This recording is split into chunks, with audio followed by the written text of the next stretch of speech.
நடக்கிறது. கர்த்தர் நல்லவர். நம்ம விசேஷமானவன் சொன்ன ஏன் யோசிக்க மாட்டீங்களா? ஒரு நாள் ஒரு விசேஷத்தை நினைச்சு என்ன பண்ணலாம்? நன்றி செலுத்தலாம். கொரோனா டைம்ல எவ்வளவு பேர் மறித்து போனாங்க. நமக்கு கொரோனா வந்துச்சா வரலையா நமக்கு தெரியாது. வந்து போயிருக்கோம். எப்படி வந்து போயிருக்கோம் நமக்கு தெரியாது. ஆனா கர்த்தர் பாதுகாத்தார் இல்லையா? கர்த்தர் பாருங்க. இன்னொரு கூட கரங்களை தட்டி தேவாதி தேவனுக்கு அகிமையை செலுத்தலாம். சரி, நானு இந்த வாரத்துல நான் போன வாரம் என்ன மெசேஜ் கேட்டோம்? பராக்கிரமசாலி கர்த்தர். உண்மையாலுமே அந்த மெசேஜ் எனக்கே அது வந்து ரொம்ப பிரயோஜனமா இருந்தது. உங்களுக்கு பிரயோஜனமா இருந்திருக்கும் என்று நான் விசுவாசிக்கிறேன். இப்போது கூட நான் சனிக்கிழமை வரைக்கும் ஜோம் பண்ணி இருக்கிறேன். நான் மெசேஜ் எழுத முடியல. டெய்லியும் ஒரே ஓட்டமும் நடையமா இருக்குது. வீட்டுல சமைக்கணும், போகணும், வரணும், இன்ஜெக்ஷன் கொடுக்கணும், அது இதுன்னு ஓடினே இருக்கேன். சனிக்கிழமை காலைல ஜோம் பண்ணேன். ஆண்டவரே எனக்கு ஒரு வார்த்தை கூட நீங்க கொடுக்கல, என்னப்பா மெசேஜ் கொடுக்குறது? பேசாம அவர்கிட்ட சாட்டி விட்டுலாமா, நீங்களே மெசேஜ் கொடுக்கணும் சொல்லலாமா, அப்படிலாம் ஓட எனக்கு. ஆனா பார்த்தேன் ஆண்டவர் ஜோம் பண்ணலாம். கிச்சன்ல நின்று இருக்கேன். அப்படியே டீ போட்டுனே அதை இதை கரண்டே கலக்கினா சொல்றேன், ஏசப்பா ஒரு வார்த்தை நீங்க கொடுக்க கூடாதா? ஆண்டவர் ஒரே ஒரு வார்த்தை சொன்னாரு, கம்பீரித்து மகிழ்ந்தார். என்ன சொன்னாரு? கம்பீரித்து கம்பீரித்து மகிழ வச்சு நான் என்ன பண்ணுவேன்? ஆண்டவர் வார்த்தை கொடுத்துட்டாரு, கம்பீரித்து மகிழ். என்ன பண்ணி இந்த வாரத்தோட தலைப்பு என்னது? கம்பீரித்து. துக்கத்தோட வந்துட்டீங்க. ஒரு சிலரை நான் பாக்குறேன், ஆராதனை வரையில பாக்குறேன், ஒரே கண்ணீர். யார் யாருன்னு தனித்தனியா கூப்பிட்டு நான் பேசிதான் அனுப்புவேன். போகும்போது நான் பார்த்தேன் எத்தனை பேரு என்ன பண்ணீங்க, ஆராதனை நேரத்துல கண்ணீர் ஊத்துது, நிமிந்து பார்க்க முடியல, பாட முடியல, கண்ணை தொடக்கீங்க. நான் திரும்பி திரும்பி ஒருத்தரையா பார்த்தேன். ஏன் தெரியுமா? நமக்குள்ள அவ்வளவு வேதனை இருக்கு. வெளியே சொல்ல முடியாது. சிலதெல்லாம் வெளியில சொல்ல முடியாது. ஆனா கர்த்தர் நம்ம எல்லாரையும் பார்த்து என்ன சொல்றாரு தெரியுமா? என்ன சொல்றாரு? நீ யாரு? நீ விசேஷமானவர், விசேஷமானவர்கள். நீங்க என்ன பண்ண போறீங்க? கம்பீரித்து மகிழ். சரி, நம்ம பைபிள்ல ஒரு சிலர் எப்படிலாம் கம்பீரித்து மகிழ்ந்தாங்க, அதன்படி நாமளும் நம்முடைய வாழ்க்கை வர எல்லா கசப்புகளை மறந்து கம்பீரித்து மகிழ கர்த்தர் செய்வார். ஆமென் சொல்றவங்க மாத்திர கரங்களை தட்டி தேவாதி தேவனுக்கு என்ன பண்றோம்? விசுவாசி. விசுவாசித்தவரே, விசுவாசிக்கிறவங்களுக்கு எல்லாம் கூடும். விசுவாசிக்கிறவங்களுக்கு மார்க் 9:23 என்ன வசனம் சொல்லுது? மார்க் 9:23 இல்ல. இயேசு அவனை நோக்கி, நீ விசுவாசிக்க கூடுமானால் ஆகு, விசுவாசிக்கிறவனுக்கு எல்லாம் கூடும். விசுவாசிக்கிறவனுக்கு எல்லாம் கூடும். இப்ப எனக்கு துக்கம் தான், இப்ப எனக்கு பாடுதான், இப்ப எனக்கு வேதனை தான். நீ அதையே நினைச்சிட்டு இருந்தா நீ எப்போ கம்பீரித்து பாடுவ? வரும் சோதனை வராத மனுஷனா வியாதி வரும். முதல் நாள் ஒரே ஜோஷா இருமிட்டே இருந்தான். அவர் என்ன சொன்னார்?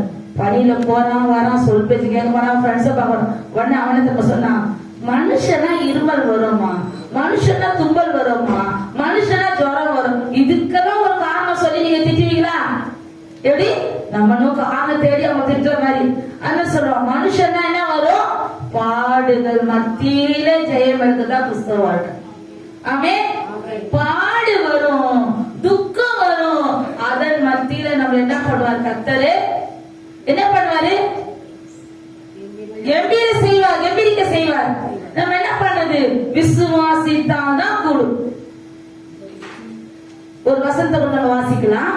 செப்பனியா 3ஆம் அதிகாரம் 17வது வசனம். உன் தேவனாகிய கர்த்தர் எல்லாரும் எடுக்கட்டும். செப்பனியா எங்க தேடுங்கறாங்க எல்லாரும். தேடின்னு வரட்டே. 1089. என்ன பேஜ் நம்பர்மா? 1089. 1209. 809. 1289.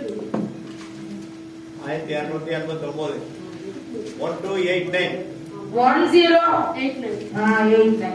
1089. உன் தேவனாகிய கர்த்தர் உன் நடுவில் இருக்கிறார். யார் இருக்கிறார்? இப்ப நம்ம நடுவுல தேவனாகிய கர்த்தர் இருக்கிறார். அவர் வல்லமை உள்ளவர். ஆமென். அவர் ரட்சிப்பார். ஆமென். அவர் உன் பேரில் சந்தோஷமாய் மகிழ்ந்து தம்முடைய அன்பின் நிமித்தம் அமர்ந்திருப்பார். அவர் உன் பேரில் சொல்லுவார். என்ன பண்ணுவாரு? உன் பேரில் என் பிள்ளை, நான் ரட்சித்த பிள்ளை எப்படி இருக்குதுன்னு பார்த்து அவர் முதல் கம்பீரித்து மகிழ்ந்தாதான் நம்ம வாழ்க்கை கம்பீரமா இருக்கும். எப்படி நம்முடைய வாழ்க்கை எப்படி இருக்கும்? கம்பீரித்து மகிழ செய்வார். என் பிள்ளை என்னை ஒழுங்காய் ஆராதிக்குது, என் சமூகத்தை தேடுது, எங்கேயோ நடந்து ஓடி போய் ஆராதனையில கலந்து கொள்ளுது. ஏன்னா சிலருக்கு நான் பார்த்திருக்கேன், வியாசப்பாடியில இருந்து பொருஷோகத்துக்கு நடந்தே வருவாங்க. ஏன் வருவாங்க? அப்படி நடந்து போனவர்களோட வாழ்க்கை இன்னைக்கு எப்படி இருக்கு தெரியுமா? இன்னைக்கு எப்படி தெரியுமா? சரி, நம்ம பார்க்கறதுக்கே அவங்க எப்படி இருக்காங்க? நாங்க தான் நடந்து போனவங்க. வியாசர் படத்தை எத்தனைவங்களுக்கு காசு இருக்காது, பஸ்ஸுக்கு போறது வேகமா நடங்க. வியாசர் படத்தை எவ்வளவு தூரம், எத்தனை கிலோமீட்டர் எனக்கு தெரியாது, ஐயாவுக்கு தெரியும். நடந்து சபையில போயிட்டு பெருமூச்சு விட்டு உட்காருவோம். பாதி ஆராதனை முடிஞ்சிட்டு இருக்கோம். ஆனா இன்றைக்கு அப்படி தேடினதுனால எப்படி இருக்கிறோம்? கம்பீரமா இருக்கிறோம். குறைவில்லாத மனிதர்கள் இருக்குது. என்ன இருக்குது? யோபு 24:13-14-23 நினைக்கிறேன் வசனம். யோபு எழுதுல நானு 13 அதிகாரம் 14 தெரியல. குறைவை காண மாட்டீர்கள். 5:24 உங்களுடைய கூடாரம் சமாதானத்தோடு இருக்க காண்பி, உங்களுடைய வாசஸ்தலத்தை விசாரிக்கும் போது குறைவை காண மாட்டீர். குறைவை காண மாட்டீர். ஏன் குறைவை காண மாட்டீர்? நம்ம விசாரி எப்படிமா இருக்காங்க? ரொம்ப கஷ்டப்பட்ட குடும்பமா அது. எது? 10 பிள்ளைங்களை வச்சு ரொம்ப கஷ்டப்பட்ட குடும்பம். ஆனா எங்க அம்மா சரியான நேரத்துல ஆண்டவரை பிடிச்சிட்டாங்க. என்ன பண்ணாங்க? பயங்கரமான விக்கிரகங்களை வணங்கி நின்றவங்க எங்க அம்மா. எங்க அக்காக்கு தெரியும், எனக்கு தெரியாது அந்த அளவுக்கு. எங்க பாட்டியெல்லாம் என்ன பண்ணுவாங்களாம்? ஏதோ கும்பிடுவாங்களாம். என்னென்ன இதெல்லாம் வாங்கி வச்சு என்ன பண்ணுவாங்க? தண்ணியெல்லாம் வாங்கி வச்சு கரியெல்லாம் செஞ்சு வச்சு கும்பிடுவாங்க. எங்க அக்காவை சொல்ல எனக்கு தெரியாது. நான் 2 வயசு இருக்கும்போது எங்க அம்மா ஆண்டு வச்சிருந்தாங்க. 2 வயசு இருக்கும்போது என்ன தெரியுமா? அந்த தெய்வத்தை வணங்கணும் தெரியாது, எதுவுமே எனக்கு தெரியாது. எங்க அக்கா சொல்லும், எனக்கு மொட்டை போடுவாங்க, திருப்பதி திருத்தணி, எனக்கு எதுவுமே இல்லை. கர்த்தர் இளம் வயதிலே என்னை தொட்டுட்டார். என்ன வசனம் இருக்குது? என் தாய் உருவாக்கும் முன்னே என் கருவை கண்டீரையா, என் பேருருவாக்கும் முன்னே என்னை பெயர் சொல்லி அழைத்தீரையா, என் தாய் உருவாகும் முன்னே பெயர் சொல்லி அழைத்தீரையா. எப்படிப்பா உமக்கு நன்றி சொல்ல வார்த்தையே இல்லை. இது போல ஆசையே இல்லை. எப்படிப்பா உமக்கு நன்றி சொல்லவே சொல்ல வார்த்தையே இல்லை. நீங்க போல வாழ்க்கை முழுவதும் வேறு ஆசையே இல்லை, வேறு ஆசையே இல்லை. உண்மையாக சொல்றேன், இயேசுவை மாத்திரம் நாங்கள் அறிந்து கொள்ளவில்லை என்றால் நாங்க எப்படி இருந்திருப்போம்? எங்கேயோ போய் அழிந்திருப்போம். நாங்க இருக்கிற இடம் யாருக்கு தெரிஞ்சிருக்கோம். இயேசுவை அறிந்து கொண்டதுனால இயேசு என்ன செய்தாரு? என் பிள்ளைகளை பாரு எப்படி நான் வைத்திருக்கிறேன் என்று கம்பீரித்து மகிழ செய்திருக்கிறார். நேற்று நாங்க ஒரு ஜோஷாவோட ஃப்ரெண்டு அவங்க வீட்டுக்கு போய் இன்ஜெக்ஷன் கொடுக்க போனோம். அவங்க அம்மா பார்த்தோன்னா திட்டினாங்க, உனக்கு என்ன வயசாச்சு, உனக்கு எதுக்கு இதுக்குள்ள கல்யாணம்? நான் சொன்னேன், என்ன பாருங்க, ஏன் நீங்க அவனை திட்டீங்க? என்ன பாருங்க, நான் 25 வயசுல என் பிள்ளைங்களுக்கு கல்யாணம் பண்ணோம்னு ஜோம் பண்ணேன். இதுவே லேட்டு. ஏன்னா அவங்க பிள்ளைங்க 2 பிள்ளைங்களுக்கு கல்யாணம் ஆகல, பெரிய பிள்ளைங்களுக்கு. அதனால கேக்குறாங்க. நான் சொன்னேன், நான் என் பிள்ளைக்கு 25 வயசுல கல்யாணம் ஆகணும்னு ஆசைப்பட்டேன், ஜெபிச்சேன், ஆண்டவர் செய்தாரு. இது ரொம்ப ரொம்ப சீக்கிரமா நீங்க குழந்தைகளை இப்படியெல்லாம் ரொம்ப கஷ்டம் கொடுக்குறீங்க. யார் கஷ்டம் கொடுக்குறா? என் பெரிய பிள்ளை குடும்பம் நடத்துறானா இல்லையா? எல்லாரும் பாக்குறீங்களா இல்லையா? எல்லாம் வந்து வாங்கிட்டு கொடுப்பான் அவன் மனைவிக்கு. அவனே கேளுங்க. ஆனா நான் கடைக்கே அனுப்ப மாட்டேன், எந்த வேலையும் வாங்க மாட்டேன். அவனை சின்னவனா எல்லாம் செய்வான். ஆனா இன்னைக்கு எப்படி வச்சிருக்காரு? அதிநதின் காலத்துல அதிநதின் காரியத்தை நேர்த்தியா செய்யறாருப்பான். நம்ம விசுவாசித்தா நடக்கும். அவனுக்கு என்ன வயசாயிடுச்சு, இதுக்குள்ளே எனக்கு கல்யாணம் பண்றீங்க எப்படி? அவங்களால முடியலன்னு நம்ம செய்யக்கூடாதான். தேவன் இருக்கிறாரு, மனுஷன் தடுக்கிறது யாரு? யார் அதை உருவாக்குறா? கர்த்தர். அப்போ நம்ம என்ன பண்ணணும்?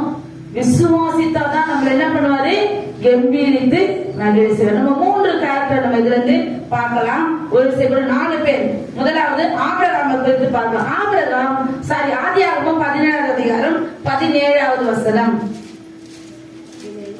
அப்பொழுது ஆபிரகாம் முகம் குப்புற விழுந்து நகைத்து 100 வயதானவருக்கு பிள்ளை பிறக்குமோ, எப்படி 90 வயதான சாராள் பிள்ளை பெறுவாளோ என்று தன் இருதயத்திலே சொல்லிக் கொண்டு என்ன பண்ணா?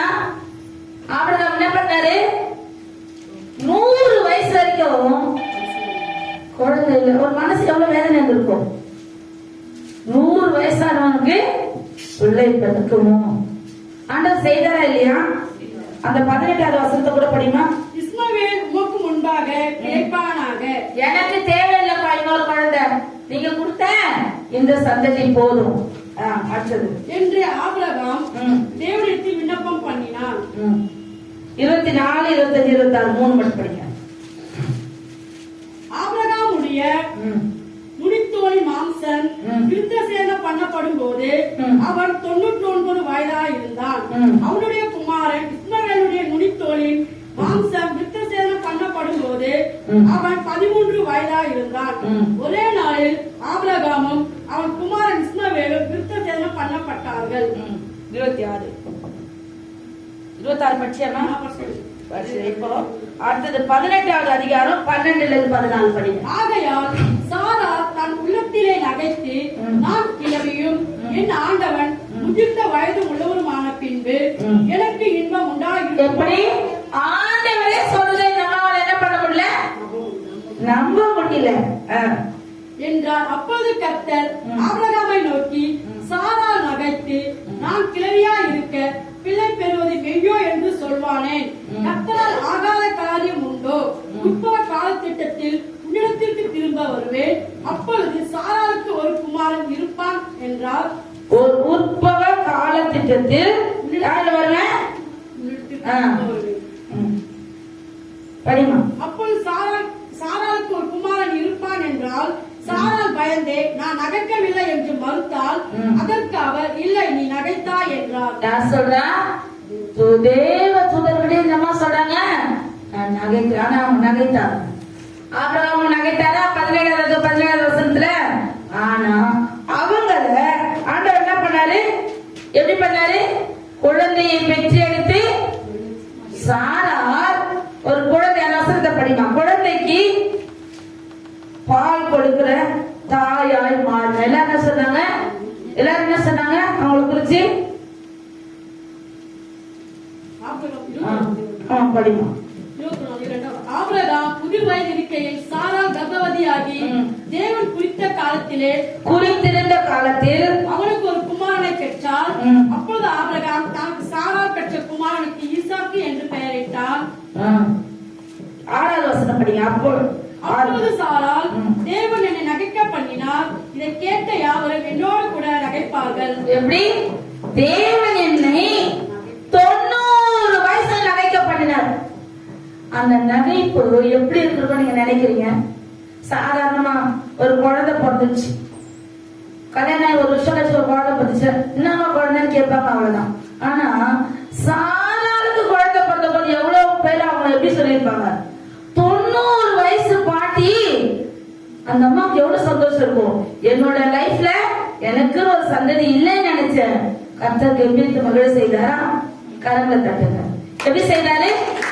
கம்பீரித்து மகிழ்ந்திருப்பாங்க. அந்த அம்மா குதிச்சிருப்பாங்க, 2 பேரும் துளி இருப்பாங்க அந்த குழந்தை கையில வச்சுட்டு. ஏன்னா 90 வயசுல அந்த அம்மா காத்திருந்தாங்க. ஆபிரகாம் 100 வயசுல காத்திருந்தாரு. கம்பீரித்து மகிழ செய்த தேவனுக்கு நன்றி. அப்போ அவங்களுக்கு எம்பிரிப்பு எப்படி வருது? விசுவாசிக்கும் போதுதான் வரும். நம்ம வாழ்க்கையில அநேக பிரச்சனைகள் வரும். ஒரு குழந்தை தடம் மாறி போகுதுன்னா உடனே என்ன பண்ணுவாங்க? மத்தவங்க ஒரு மாதிரி பேசலாம். தாய் தகப்பனாங்க நம்ம என்ன பண்ணணும் தெரியுமா? இருதயத்துல நேசிய பிள்ளைய சரி பண்ணி இடத்துல கொடுப்பேன். நான் என்ன பண்ணுவேன்? என் பிள்ளைக்காக போராடுவேன். நான் என் பிள்ளையோட நல்ல காரியங்களை நான் பார்ப்பேன் அப்படின்னு சொல்லி விசுவாசத்தோடு ஜெபிக்கும் போது நீ கெம்பீரிக்கும்படியான காரியத்தை கர்த்தர் செய்வார். ஆமென். ஆமென் இல்லையா? ஆமென் சொல்லுவானவா? 1000 பேர் 1000 சொல்லட்டுமா? நீ ஜெபிச்சு தலையில கை வை. இயேசுவே, இந்த பிள்ளை உம்முடைய பிள்ளை, இவனுக்கு விரோதமா பேசுறோட வாயில நீங்க மண்ணு போடுங்க. அவங்க பேசுறவங்க பார்க்கட்டும். என் பசங்களை சின்ன வயசுல ரொம்ப துருத்துரு இருப்பாங்க. எல்லாம் சொல்லுவாங்க, இவனுக்கு படிக்கிறாங்களா படிக்கலையா, இவ்வளவு ஆட்டம் போட, எங்க போனாலும் அவங்க விளையாடுதான் அவங்க முக்கியமா இருப்பாங்க. ஒரு மிஸ் சொன்னாங்க, சாரி ஒரு டியூஷன் சார் சொன்னாரு, மோசஸ் 8th அவனை நிறுத்திடுங்க, உனக்கு விளையாடுதான் முக்கியம். நான் சொன்னேன், அவன் எப்படி சர்டிபிகேட் வாங்கணும்னு, வாடா போய் அந்த சார் கிட்ட காமிச்சிட்டு வரலாம். ஆனா அந்த சார் இறந்து போயிட்டாரு. அவர் முஸ்லீம். சொன்னவர் யாரு? எங்கிட்ட கூப்பிட்டு சொல்றாரு, உன் பையனை ஸ்கூல்ல விட்டு நிறுத்திடுமா, வெறும் விளையாட்டு மட்டும் விளையாடட்டும். இன்றைக்கு எம்பிஏ படிக்கும்போது என் மனசு எவ்வளவு சந்தோஷப்பட்டிருக்கும். அந்த வார்த்தை என் சிந்தையில அழியவே இல்லை. விளையாடுறான் விளையாடுறான், பசங்க கூட விளையாடினே இருக்கிறான்றதுனால படிப்பை நிறுத்திடணுமா? அது யார் பாடு? நாங்க தாய் தகப்ப அவனை குறிச்சு கஷ்டப்படணும், கவலைப்படணும். நல்லா படிக்கிறான், ஃபெயில் ஆகாத, கடைசி வரைக்கும் என்ன பண்ணிட்டான்? எல்லாத்துலயும் ஃபர்ஸ்ட் கிளாஸ் மார்க். அதை கேட்கறதுக்கு சொன்னவங்க இல்லை. யார் இல்ல? அதுதான் துக்கம். நமக்கு ஆனந்த கழிப்பு, அவங்களுக்கு என்னது? நமக்கு எப்படி இருக்கு? மகிழ்ந்தமா இல்லையா? ஆமே. எங்க குடும்பத்துல எங்க அக்காவுக்கு தெரியும், நிறைய பேர் சொல்லுவாங்க, இதுங்க விளையாடினே இருக்கு, இதுங்க ஒண்ணுமே சரிப்படாது. 2 டிகிரி வாங்கணும்னா அவங்களை பார்த்தாலே பாப்பா எப்படி எப்படி எல்லாம் குறை பேசுறவங்க கர்த்தர் எப்படி வேலை வச்சாரு? அதுதாங்க தேவன் செய்யறது. யார குறைவா பேசுறாங்க பயப்படாதீங்க. தமிழ் செல்லிட்டு சொல்றேன். அப்பதான் நானு ரொம்ப கவலைப்படாம பிள்ளைங்களை குறிச்சு, அம்மா கர்த்தர் உன் குடும்பத்தை திரும்பி பார்க்க வைப்பாங்க. அம்மா எங்களுக்கு யாருமே இல்லம்மா, யாருமே நான் சர்ச்சைக்காரன் பேச மாட்டாங்கம்மா, நான் சொல்லது நடந்ததான் அதுகிட்ட கேளுங்க, தனியா கேளுங்க, இப்ப கேட்கறேன். என்னம்மா பாசம்மா சொன்னதுன்னா நான் சொல்லல, கர்த்தர் வாயில இந்த வார்த்தையை போட்டாரு. இன்றைக்கு அவங்க அநேகருக்கு உதவி செய்யும்படியான ஒரு குடும்பமா அந்த குடும்பத்தை கர்த்தர் வைத்திருக்காரு. ஆமென். ஆமெனா இல்லையா? கர்த்தர் அநேக பிள்ளைகளை சந்தித்து கர்த்தருடைய காரியங்களை சொல்லும்படியாய் கர்த்தர் வச்சிருக்கார். கம்பீரித்து அந்த குடும்பத்தை மகிழ வைத்திருக்கார். ஒரு சாட்சி அது சொல்லாமே இருக்குது. அது எப்பதான் சொல்லணும் நானும் காத்துட்டு இருக்கேன். எப்ப சொல்ல போதுன்னு தெரியல. பெரியவன் படிச்சுட்டான் வேலைக்கு போறான், சின்னவன் படிக்க 10th பாஸ் பண்ண மாட்டான்னு நினைச்சோம். கொரோனா வந்துச்சு, அவனை தூக்கி போடுச்சு. அதோட அவர் நல்ல ஒரு இதுல போய் சிபிசிஎல்ல போய் சேர்ந்தாரு. இன்றைக்கு எங்க வேலை செய்யறாரு? எங்கதான் வேலை செய்யறாரு? அசோக் லேலன். கரங்களை தட்டுங்க. அசோக் லேலன் நம்மளால திருப்பி பார்க்க முடியுமா? 10th முடிக்க மாட்டாங்க, ஸ்கூல்ல இருந்தே சொல்லிட்டாங்க. இன்றைக்கு போஸ்கோல போய் நான் பாபா கொண்டு போய் காமிச்சிட்டு வர போறேன். என்ன சொல்ல போறேன்? 10th முடிக்க மாட்டாங்க, நீ அனுப்பி விட்ட பாரு. எங்க பிள்ளை எங்க இருக்குது? எங்க இருக்குது? அசோக் லேலன்ல வேலை செய்யறாங்க. எனக்கு அது தெரியுமா? அன்னைக்கு எங்களுக்கு ஸ்வீட் அனுப்பி எங்க கிட்ட ஜோ பண்ணிட்டு போயிடுச்சு. அம்மா நான் இன்னொரு நாள் சாட்சி சொல்றேம்மா. இன்னைக்கு வந்து சாட்சி சொல்லல, ஏதோ சந்தேகம் இருக்குதுன்னு தெரியல. கர்த்தர் அந்த குடும்பத்தை கம்பீரித்து மகிழ செய்திருக்காரு. எதனால நான் இதெல்லாம் சொல்றேன்னா, அவங்க நாங்க சொன்னது ஒண்ணுமே தெரியாத ஆண்டவரை பத்தி சபையை தேடி வந்தாங்க. நாங்க போய் கொடுப்பாருங்க அவங்கள. இன்றைக்கு எப்படி இருக்காங்க? அநேக குடும்பங்களுக்கு அவங்க முதல் இருந்த பழைய ஒரு வீட்டுக்கு போய் அன்னைக்கு ஒரு 6 மணி நேரம் அழுத அந்த வீட்டுல உட்காந்து, எஸ்ப்பா இவ்வளவு மோசமா இருக்கிற வீட்டுல இருக்காங்களே, இந்த வீட்டை விட்டு வெளியே கொண்டு வாங்க. இவங்க என்ன பண்ணுங்க? எங்களை போல உயர்த்துனாங்க. நான் ஜெபம் பண்ணாமா? நானும் தாமஸ் செல்வியெல்லாம் போனோம். ஏன்னா அந்த வீட்டு பயங்கரமான இந்து குடும்பம் இருக்கிற அந்த ஹவுஸ் ஓனர் மெதுவா ஜெபம் பண்ணுங்கம்மா சொல்லிட்டு போகும்போது 2 பேரும் நல்லா அழுது ஜோமேட்டோ டீ காபி பிஸ்கெட் எல்லாம் சாப்பிட்டுட்டு வந்தோம். அடுத்த மாசமே வேற ஒரு நல்ல வீடு கர்த்தர் கொடுத்தார். இன்றைக்கு அந்த வீட்டுல தான் குடியிருக்காங்க. ஏன் இதை சொல்றேன்னா, கர்த்தரை நம்புகிறவன் இன்றைக்கு கர்த்தரை நம்புகிறவன் ஆனந்த கழிப்புகளால் கடந்து போவான், கெம்பீரித்து மகிழ்வான். ஆமென் சொல்றவங்களுக்கு மாத்திரம் நடக்கும். எப்படி ஆமென்? கர்த்தர் எப்படி பண்ணாரு? ஆபிரகாம் 100 வயசுல அவர் என்ன பண்ணாரு? கெம்பீரித்து மகிழ்ந்தார். அடுத்த பார்க்கலாம். அடுத்ததாக யாக்கோபை பார்க்கலாம். ஆதியாகமம் 46 29 30. யோசேப்பு தன் ரதத்தை ஆயத்தப்படுத்தி அதன் மேல் ஏறி தன் தகப்பனாகிய இஸ்ரவேலை சந்திக்கும்படி போய் அவனை கண்டு அவனுடைய கழுத்தை கட்டி கொண்டு வெகு நேரம் அவன் கழுத்தை விடாமல் அழுதான். அப்பொழுது இஸ்ரவேல் யோசேப்பை பார்த்து, இஸ்ரவேல் யாரே? யாக்கோபு. நீ இன்னும் விரோதிக்கிறாயே, நான் உன் முகத்தை கண்டேன், எனக்கு இப்பொழுது மரணம் வந்தாலும் வரட்டும் என்றான். யார் சொன்னா? யாக்கோபு சொல்றாரு. என்ன சொல்றாரு? நீ மரித்துட்டேன்னு சொன்னாங்களப்பா, நீ மரித்துட்டேன்னு சொல்லி அண்ணனுங்களாம் கொண்டு ட்ரெஸ் எல்லாம் கொண்டு காட்டினாங்களே, இன்றைக்கு நீ எப்படி இருக்க? உயிரோடு இருக்க. நான் என்ன பண்றேன்? இன்னைக்கு கெம்பீரித்து மகிழ்கிறேன். ஏன்னா குழியில் போடப்பட்டவர், விற்கப்பட்டவர், போத்திபாருக்கு அடிமையா இருந்தவர், சிறைக்கு போனவர், கர்த்தர் என்ன பண்ணாரு? அவரை வெறும் கையால் கடலில் வந்தேன், 2 பரிவாரங்கள் எனக்கு தரி, வெறும் கையால் நான் கடந்து வந்தேன், 2 பரிவாரங்கள் எனக்கு தந்தி.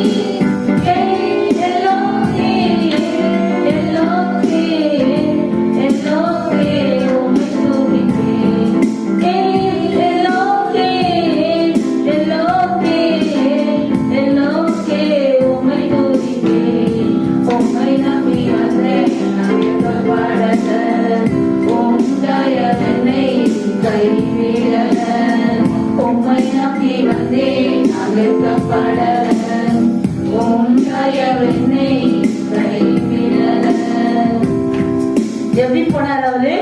கோவிலும் கையமா போன யாக்கோப கர்த்தர் உயர்த்தி, எத்தனை மனைவிகள்? 4. லேயா, ராகேல், பில்கா, சில்பா, 4 பேரு. எத்தனை பிள்ளைங்க? 12 பிள்ளைங்க. அதோட சேர்த்துதான் 11 பையன் ஒரு பொண்ணு இல்ல?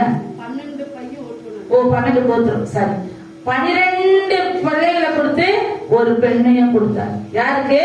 வெறும் கையா ஒரு கொம்போட போனவருக்கு. அந்த பூமி தாங்கலையா யாக்கோபோட சொத்துக்களை. ஆடு, மாடு, கழுத, ஒட்டகம் எல்லாம் பெருகிடுச்சு. என்ன பண்ணிட்டாரு? போப்பா நீ உங்க ஊருக்கு, உங்க அண்ணனை போய் பாரு அப்படின்னு சொல்லி ஆண்டவரே அனுப்பினார். அப்பேற்பட்டவருக்கு யோசேப்பு 11வது பிறந்த மகன். அவரு என்றைக்கு அவங்க அப்பா வந்து என்ன சொல்றாரு? யோசேப்பு ஒரு கழுத்தை கட்டிக்கின்னு என்ன பண்றாரு? அழுகுறாரு. வெகு நேரம் அழுதாராம். அது எப்படிப்பட்ட அழையா இருக்கும்? துக்கமான அழையா? நிறைய நேரம் இன்னைக்கு நான் மேலே சாட்சி சொல்லும்போது அழுதாது. என்ன துக்க அழையா? சந்தோஷ அழையா? ஆனந்த் ஆனந்த் அழை. உண்மையா நமக்கெல்லாம் கர்த்தர் இப்படி கொடுக்குறாங்க நினைச்சு கூட பார்த்ததுல என்னன்னு. ஆனா கர்த்தர் செய்யறத ஒருவரும் தடுக்க முடியாது. ஏன் இதை செய்கிறீர் என்று ஒருவரும் அவரை தடுக்க முடியாது.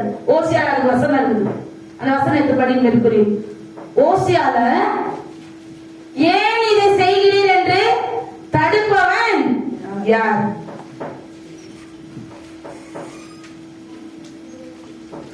ஏன் ஆண்டவர்கிட்ட நம்மள எப்படி வச்சிருக்காரு?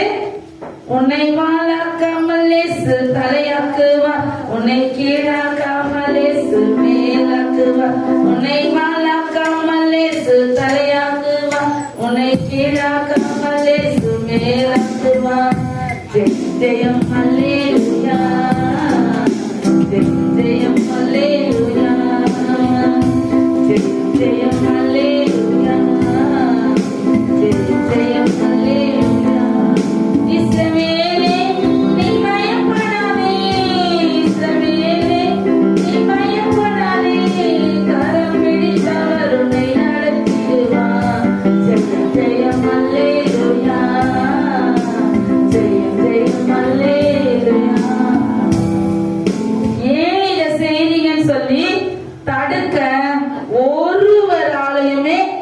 முடியாது. அவர் எப்படி பண்ணவரு? தேவன் நம்மளை வாளாக்காமல் தலையாக்கி வைப்பார். நான் ஏற்கனவே அந்த சாட்சியை நான் சொல்லியிருக்கிறேன். என்ன சொல்லியிருக்கிறேன்? எங்க வீட்டுக்கு ஒருத்தர் வந்தார். என்ன சொன்னாரு? தலையில கை வச்சு திடீர்னு ஜோம் பண்ணாரு. ஜோம் பண்ணும்போது என்ன சொன்னாருமா? சொன்னேன், வாளாகாமல் நீ தலையா, கீழாகாமல் நீ மேலாகுவாய். சாரி, தானியேல் 4வது அதிகாரம் 35வது வசனம் கடைசி. தானியேல் 4வது அதிகாரம் 35. கையை தடுத்து அவரை நோக்கி என்ன செய்கிறீர் என்று சொல்லத்தக்கவன் ஒருவனும் இல்லையே இல்லை என்று. அதையே பாருங்க, பிரசங்கி 8:4 படிங்க. பிரசங்கி 8வது அதிகாரம் 4வது வசனம்.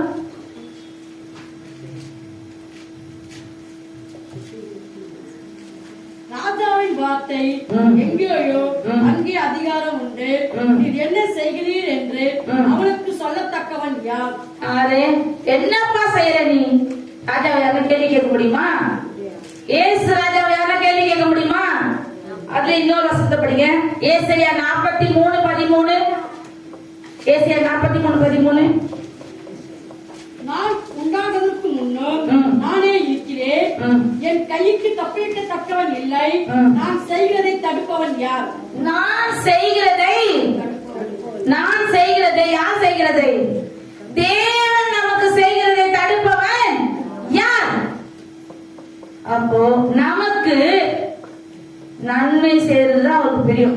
என்ன? 24வது அதிகாரம் 1 வசனம். இஸ்ரவேலை ஆசீர்வதிப்பதே கர்த்தர். எது பிரியம்? இஸ்ரவேலை ஆசீர்வதிப்பதே. சபிப்பதா? எது பிரியம்? இஸ்ரவேலை ஆசீர்வதிப்பதே அவருக்கு பிரியம். இஸ்ரவேல் மக்கள் யாரு?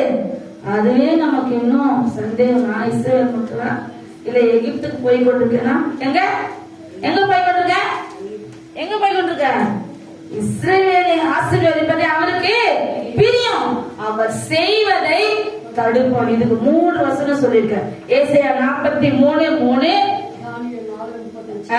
பிரசங்கி 8:4. அவர் செய்யறத ஒருத்தரும் தடுக்க முடியாது. நம்ம எவ்விதத்து மகிழ செய்வார். இதயத்துல என்ன பண்ணோம்? துக்கம் வரும். இது எனக்கு இல்ல, சாத்தானே, இது உனக்கு. நீ எனக்கு அனுப்புறியா? அது உனக்கு ரிட்டர்ன் ஆக போகுது. ஒரு ஊழியக்காரன் சொல்லி கொடுத்தாங்க, உனக்கு இந்த மாதிரி போராட்டம் எல்லாம் செய்யறாங்களா, நீ ஜோம் பண்ணுமா, ஏசப்பா ரிட்டர்ன் ஆக்கி விட்டுருவாரு. என்ன பண்ணுவாரு? ரிட்டர்ன் அனுப்பிடுவாரு. நீ படுறத 2 தனியா படுவாங்க. எனக்கு நிறைய 5 முறை அதாவது மாந்திரிக கிரியை பண்ணி என்னை எவ்வளவு பாடுகளை கொண்டு போனாங்க. ஐயா எத்தனையோ முறை அதை சாட்சி சொல்லியிருக்காரு. அப்போ நான் அந்த ஊழியக்காரன் சொல்லி கொடுத்தாங்க, ரேகுமா நீ இப்படி ஜோம் பண்ணு, எனக்கு யார் செய்யறாங்களோ அது எனக்கு வந்ததுன்னா 2 தனியா ரிட்டர்ன் போகட்டும் ஜோம் பண்ணுமா. அவங்களுக்கு வந்ததை நான் பார்த்தேன். யார் செஞ்சாங்களோ கர்த்தர் அவங்களுக்கு கொடுத்த தண்டனைய நான் காணும்படியா கர்த்தர் செய்தார். எங்களுக்கு ஏற்கனவே தெரியும். ஆனா எப்படி ரிட்டர்ன் போச்சு? தேவனுடைய பிள்ளைகளுக்கு விரோதமா அவங்க எழுப்பினாங்கன்னா என்ன பண்ணுவார் கர்த்தர்? கை கால என்ன பண்ணுவாரு? மூச்சு போட்டுவாரு. அதனால யாரும் உங்களுக்கு விரோதமா பேசுறாங்களா கவலையப்படாது. ஏசப்பா நீங்க பாத்துக்கோங்க. என்ன பண்ணுங்க? நான் உங்களுக்கு முன்பா எப்படி இருக்கேன்? உண்மையா உத்தமமா இருக்கிறேன். அதனால என்ன பண்ணுங்க? நீங்க பாத்துக்கோங்க. நம்மளால பார்க்க முடியாது. அவர் பார்த்தா சரியா பார்த்துவார். எப்படி பார்ப்பாரு? அவர் நமக்கு ஆசீர்வாதம் கொடுக்கும் போது அமுக்கி குலுக்கி சரிந்து விழும்படியா கொடுப்பாரு. அவங்களுக்கு வேதனை கொடுக்கும் போது சரியா கொடுப்பாரு. அமுக்கி குலுக்கி போதும் போதுன்றாலும் கொடுத்துருவாரு. நம்ம பார்க்கலாம், ஆனா நம்ம சந்தோஷப்பட முடியாது. அந்த பாஸ்டர் அதுதான் சொன்னாரு, ரொம்ப அழுது ரொம்ப வேதனை பாஸ்டர் கூட்டி எனக்காக ஜோம் பண்றாரு. படுத்தே இருக்குது, ஒண்ணுமே செய்ய மாட்டேன், என்ன பண்ண தெரியல அப்படின்னு. அப்ப அந்த பாஸ்டர் சொன்னாரு, ஐயா இதை செய்யறவங்களுக்கு வர துன்பத்தை நீங்க போய் பார்த்துட்டு நீங்க அவங்களுக்காக பிரேயர் பண்ணுங்க ஐயா. அவர் சொன்னார், கேட்டு பாருங்க. வடப்பேர் வாங்க பாஸ்டர் சொல்லிட்டு போனார். இவங்களை இப்படி பண்ணவங்கள கர்த்தர் இவங்களுக்கு விடுதலை கொடுத்துருவாரு. இவங்களுக்கு விரோதமா செயல்பட்டவங்கள நடக்கிறத நீங்க போய் பார்த்துட்டு என்ன பண்ணுவீங்க? அவங்களுக்கு நான் ஜெபிச்சா கொடுக்காத கர்த்தரை சமத்துல சொல்றேன். அவங்களுக்காக கண்ணீர் ஏசப்பா நீங்க மன்னிச்சிருங்கப்பா. நீங்க என்ன பண்ணுங்க, அவங்களுக்கு ரிட்டர்ன் அனுப்ப வேண்டாம் ஏசப்பா. ஏன்னா நமக்கு ஆனந்த கழிப்பு கொடுக்கறது அவர், நம்மளை கம்பீரித்து மகளை செய்கிறவர். பிள்ளைங்க ஸ்கூலுக்கு சரியா போகாது, நான் படுத்த இன்றைக்கு எப்படி இருக்காரு, நம்மளை கம்பீரித்து மகளை செய்திருக்கிறார். இந்த நாளை காணக்கூடாதபடி சத்து நம்மளை எவ்வளவு தடை பண்ணான், ஆனா கர்த்தர் விடல. இன்னொரு வருஷத்துக்குள்ள நம்ம பார்க்கலாம்.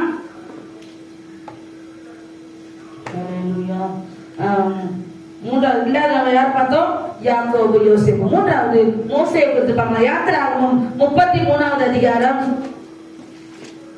14-18. அதற்கு அவர், என் சமூகம் உனக்கு முன்பாக செல்லும், நான் உனக்கு இளைப்பாறுதல் தருவேன் என்றார். 14-17-19. அப்போது கர்த்தர் மோசேயை நோக்கி, நீ சொன்ன இந்த வார்த்தையின்படியே செய்வேன், என் கண்களில் உனக்கு கிருபை கிடைத்தது, உன்னை பேர் சொல்லி அழைத்து அறிந்திருக்கிறேன் என்றார். 23 வரைக்கும் படிக்கும். அப்போது அவன், உம்முடைய மகிமையை எனக்கு காண்பித்தருளும் என்றான். அதற்கு அவர், என்னுடைய தயையும் எல்லாம் நான் உனக்கு முன்பாக கடந்து போக பண்ணி கர்த்தருடைய நாமத்தை உனக்கு முன்பாக கூறுவேன். எவன் மேல் கிருபையா இருக்க சித்தமா இருப்பேனோ அவன் மேல் கிருபையா இருப்பேன், எவன் மேல் இரக்கமா இருக்க சித்தமா இருப்பேனோ அவன் மேல் இரக்கமா இருப்பேன் என்று சொல்லி, நீ என் முகத்தை காண மாட்டாய், ஒரு மனுஷனும் என்னை கண்டு உயிரோடு இருக்க கூடாது என்றார். பின்பு கர்த்தர், இதோ என் அண்டையில் ஒரு இடம் உண்டு, நீ அங்கே கண்மலையில் நில்லு, என் மகிமை கடந்து போகும்போது நான் உன்னை அந்த கண்மலையின் வெடிப்பிலே வைத்து நான் கடந்து போகும் மட்டும் என் கரத்தினால் உன்னை மூடுவேன். பின்பு என் கரத்தை எடுப்பேன், அப்பொழுது என் பின்பக்கத்தை காண்பாய், என் முகமோ காணப்படாது என்றார். அதனால கர்த்தருடைய கிருபை அவர் மேல் இருந்ததுனால அவர் கரத்தினால் மோசே எப்படி ஒரு கோலோட போய் நின்னார். பார்வோன்கிட்ட என் மக்களை அனுப்பிடு. என்ன சொன்னா, நான் அனுப்ப மாட்டேன். எத்தனை வாதம் வந்துச்சு, 10 வாதைகள். எல்லாத்தையும் பார்த்தாரு பார்வோன். கடைசியில அவங்க குழந்தை மறைச்சதுக்கு அப்புறம் தான் எல்லாரும் அனுப்புறாங்க. ஆனா அவங்க போய் என்ன பண்ணாங்க, ஆண்டவருக்கு பலி செலுத்தினாங்களா? எங்க போனாங்க, எங்க போய் பலி செலுத்தினாங்க? கானானுக்கு புறப்பட்டு போனாங்க. எவ்வளவு பாடுகள் மத்தியில கூட போனாலும் அவர் என்ன பண்ணாரு, கானான் தேசத்தை சுதந்திரத்தவர்கள் முறுமுறுத்தவர்கள், மோசேக்கு விரோதமா பேசினவர்கள் எல்லாரும் என்ன பண்ணிட்டாரு, போற வழியிலே அவுட்டு. தேவனுடைய பிள்ளைக்கு விரோதமா செயல்பட விட மாட்டாரு. யாராவது ஊழியக்காரங்களை பத்தி ஏதாவது சொன்னா நான் சொல்லுவேன், அது கர்த்தர் பாடு, அவங்க பாடு, அவளை பத்தி நம்ம பேச வேண்டாம், கர்த்தர் அதை பார்த்து சொல்லுவாங்க. அதுதான் நம்மளுடைய மோசே அவ்வளவு பாடுகள் மத்தியில கொண்டு போனார். எங்க அவங்க கானான் தேசத்து காலேபு யோசுவா மட்டும் எங்க போனாங்க, கானான் தேசத்துல அந்த 2 கோத்திரம் மாத்திரம் பிரவேசித்தது. அவங்க அங்க போய் ஆனந்த களிப்பாய் கர்த்தருக்கு பலிபீடம் கட்டி என்ன பண்ணாங்க, அவங்க கொண்டாடினாங்க. கர்த்தர் நமக்கு ஒரு நன்மை செய்யும் போது அதுக்கு நம்ம என்ன பண்றோம், ஒரே வழியில ஒரு சாட்சி நான் சொல்லுவேன், அநேகருக்கு நான் சொல்லி தருவேன். ஏன்னா நாங்க அதை செய்ததுனால நான் சொல்லி தருவேன். ஏதாவது சபைக்கு செய்யல, நீங்க என்ன பண்ணுங்க, பொறுத்தல பண்ணுங்க, கர்த்தர் உடனே செய்வார். சபையின் மேல் அதிக வைராக்கியம் உடைய தேவை. அப்போஸ்தலர் 28-20 அவர் சொந்த ரத்தத்தினால சம்பாதித்து கொண்ட சபை இது. இந்த சபைய என்ன பண்ணுவாரு, அவர் பாதுகாப்பார். சபைக்கு செய்கிற அனைவரும் மேல போயிட்டே இருப்பாங்க. எனக்கு எப்பவுமே 10 ரூபாய் 20 காய்க போடணும்னா யோசிப்பேன், 50 ரூபாய் சந்தோஷமா. ஏன்னா இதை நான் போடணும்னு சொல்லல, என்னோட விருப்பம் நான் கர்த்தருக்கு மேன்மையானதை கொடுக்கணும். அப்ப என்ன பண்ணுவாரு, உயர்த்திக்கிட்டே. நாங்களா இந்த அளவுக்கு இருக்க வேண்டிய குடும்பம் இல்ல. நீங்களா நினைப்பீங்க பிறக்கும் போதே எப்படி இருந்தேன் நானு கிறிஸ்தவரா இல்ல, அதுக்கப்புறம் நான் ஆர்டர் எடுத்துக்கிட்டோம், அதுக்கப்புறம் எவ்வளவு பாடு, எவ்வளவு அவமானம், எவ்வளவு நின்று எங்க அம்மா அப்பா சர்ச்சைக்கு போக விட மாட்டாரு. நான் ஞானஸ்தானம் எடுக்க போறேன், நான் ஒருத்தி, என் கூட பிறந்தவங்க 10 பேரு, எங்க அப்பா அம்மா எல்லாரும் இருக்காங்க, நான் ஒருத்தியா போய் ஞானஸ்தானம் எடுத்தேன். வருஷத்துக்கு தனியா போனேன். பாஸ்டர் சொன்னேன், ஞாசனம் கொடுங்க ஐயா. நான் ஒரே ஆழ எனக்கு இத்தனை சகோதர சகோதரி என் கூட யாருமே இல்லையே. ஏன்னா எங்க அப்பாவுக்கு தெரியாம எடுக்கணும் ஞாசம். தெரிஞ்சு எடுத்தா சபைக்கு போக விட மாட்டாரு. தெரிஞ்சு எடுத்தா எங்க விட மாட்டாரு, சபைக்கு அனுப்ப மாட்டாரு. தெரியாம இருந்தேன். ஆனா இன்றைக்கு எங்க அப்பா சொன்னாரு, 1997 தான் அவருக்கு சரியான லட்சியம். அவர் சொன்னாரு, அம்மா நீ சின்ன வயசுலயே ஆண்டவரை எடுத்துட்ட, நான் இத்தனை வயசு கழிச்சு 70 வயசுக்கு மேல ஆண்டவரை தெரிஞ்சுக்கிட்டேனே, ஆண்டவர் என்ன மன்னிப்பாரு அம்மா. எப்படி அந்த வயசுலதான் அவர் சரியான ரட்சிப்பு. அவர் கண் திறக்கப்படல. ஜோஷா 7 மாசம் வயிற்றுல இருக்கும்போது தான் கர்த்தர் எங்களுக்கெல்லாம் அவர் மன்னிப்பு கேட்ட. எவ்வளவு உங்களை திட்டி இருக்கமா, சபைக்கு போகக்கூடாது, எவ்வளவு நான் உங்களை பேசியிருக்கேன். அதுதான் கர்த்தர் மன்னிப்பாரு. நீங்க மன்னிப்பு கேட்டாலே மன்னிப்பாருப்பா. நீங்க மன்னிப்பு கேட்டாலே போதும். கர்த்தர் அநேக காரியங்கள்ல ஆனந்த கழிப்பார். என் பிள்ளைகள் நிமித்தம் எங்களுக்கு வீடு கொடுத்தாரு, கார், எல்லாமே. நான் சொல்றதுல பெருமைக்கு இல்ல, நீங்களும் இவைகளை பெற்றுக்கொள்ள வேண்டும். நீங்களும் விசுவாசிக்க வேண்டும். என்ன பிரச்சனை வந்தாலும் இயேசு என்னை தலை நிமிர செய்வார். இன்னைக்கு ஆராதனையில பாடணும்ல, தலை நிமிர செய்பவர் நீரே. அவர்கிட்ட விட்டுருங்க. அவர் என்ன பண்ணுவார், உங்களை உயர்த்திடுவாரு, உயர்வாக்குவாரு. இன்னொருத்தர கூட பார்க்கலாம். 2 ராஜாக்கள் 8வது அதிகாரம் 4-5 வசனம். 2 ராஜாக்கள்.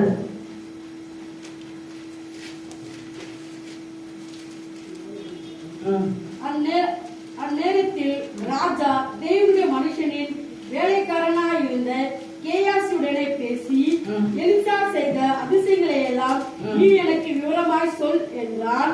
செத்து போனவனை உயிர்ப்பித்தார் என்பதை அவன் ராஜாவுக்கு அறிவிக்கிற போது, இதோ அவர் உயிர்ப்பித்த பிள்ளையின் தாயாகிய அந்த ஸ்திரீ வந்து தன் வீட்டுக்காகவும் தன் வயலுக்காகவும் ராஜாவிடத்தில் முறையிட்டாள். அப்பொழுது கேயாசி, ராஜாவாகிய என் ஆண்டவனே, இவள் தான் அந்த ஸ்திரீ, எலிசா உயிர்ப்பித்த இவளுடைய குமாரன் இவன் தான் என்றான். எப்படி ராஜா கிட்ட போய் சாட்சியா நிக்கிறாங்க. இவங்க ஒரு காரியத்தை கேக்குறாங்க. அந்த மனுஷன், அந்த எலிசா எதெல்லாம் செய்தாரு. அந்த அம்மா பிள்ளை செத்துருச்சு.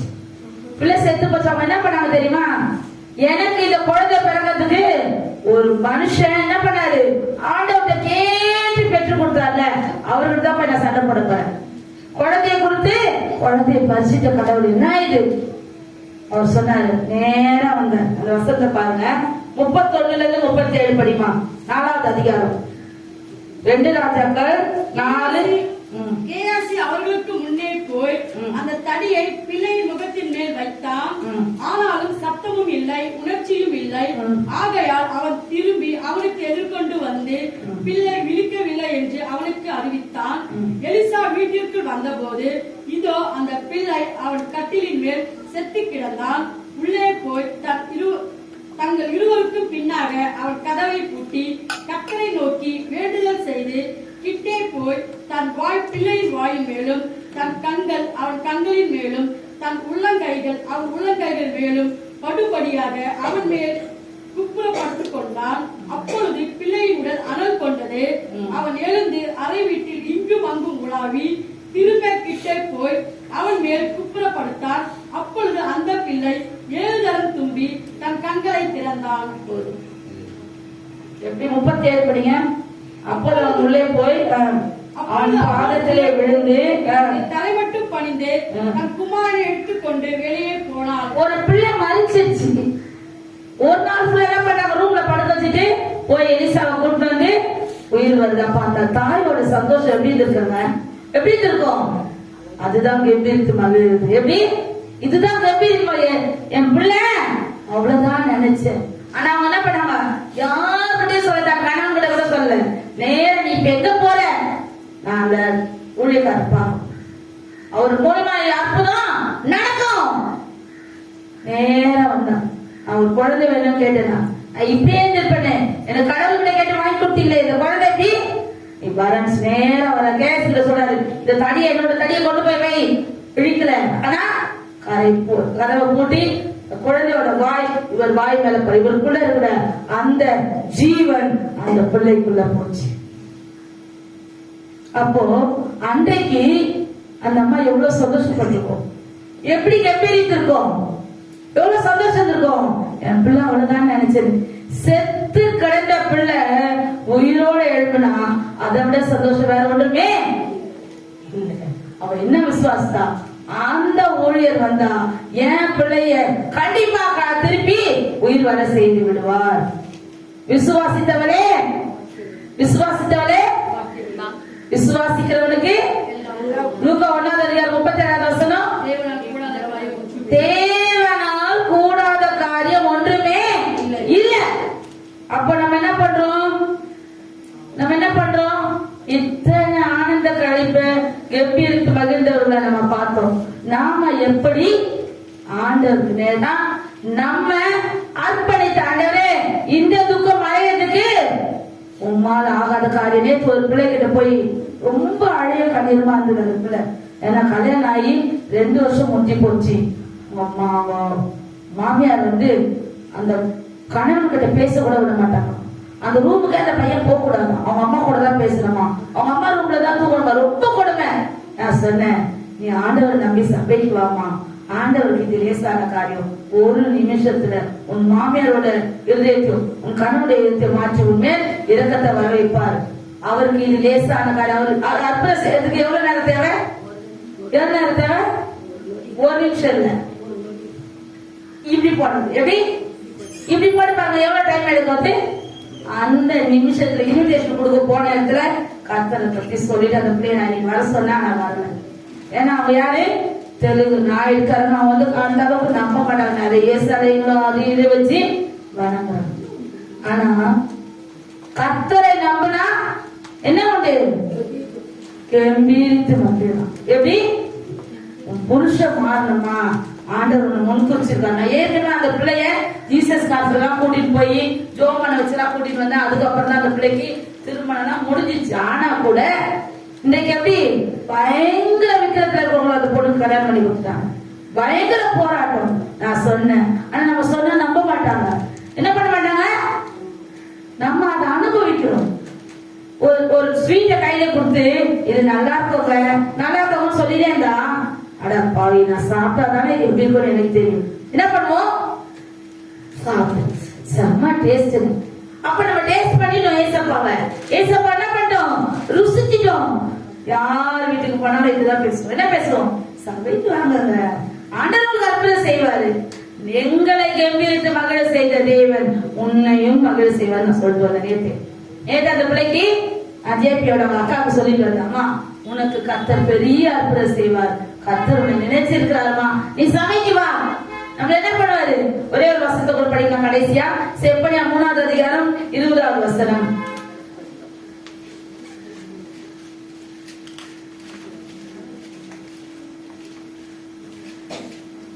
கர்த்தருக்குள்ள வரமே எத்தனை அப்படியா 3:20 தான். அக்காலத்திலே உங்களை கூட்டிக் கொண்டு வருவேன். கரெக்டா கவனிங்க. அக்காலத்திலே உங்களை சேர்த்துக் கொள்ளுவேன். உங்கள் கண் காண நான் உங்கள் சிறையிருப்பை திருப்பும் போது. எப்படி, யாரோட சிறையிருப்பு, சிறைப்பட்ட போனவர்களோட சிறையிருப்பு, சிறையிருப்பை இருக்கும் போது பூமியில் உள்ள சகல ஜனங்களுக்குள்ளும் நான் உங்களை கீர்த்தி. நல்லா கவனிங்க, பூமியில் உள்ள சகல ஜனங்களுக்குள்ளும் நான் உங்களை கீர்த்தியும் புகழ்ச்சியுமாக வைப்பேன் என்று கர்த்தர் சொல்லுகிறார். யார் சொன்னது, பூமியில் உள்ள சகல ஜனங்களுக்குள்ளும் உங்களை கீர்த்தியும் புகழ்ச்சியுமாக வைக்கிறதுக்கு ஆசை இருக்குதா இல்லையா, இருக்குதா இல்லையா. கர்த்தர் செய்யணும்னா கர்த்தர் ஒரு வசனம் ஒண்ணு இருக்குது, என் வசனத்துக்கு என் வார்த்தைக்கு நடுங்குகிறவனே நான். யாருக்கு இந்த வசனம் அப்ளிகபிளாகோ, யாருக்கு, ஆண்டவருடைய வார்த்தைக்கு கீழ்ப்படிந்து. இன்னொரு வசனம் இருக்கு, என்னன்னா என் வேதத்தை நேசிக்கிறவங்களுக்கு மிகுந்த சமாதானம் உண்டு. என்னம்மா சங்கீதத்துல 119 மிகுந்த சமாதானம், மிகுந்த கம்பீரத்தை மகிழனா வேதத்தை நேசிக்க ஜெபிக்கணும், ஒரு வார்த்தைக்கு கீழ்ப்படியணும். கர்த்தர் உங்களை செப்பனியா 3வது அதிகாரம் 20வது வசனத்தின்படி உங்களை மகிழ செய்வார். கர்த்தர் தானே இந்த வார்த்தைகளை ஆசீர்வதிப்பாராக. ஆமென். புதன்கிழமை நைட் ஜெபத்துக்கு வாங்க.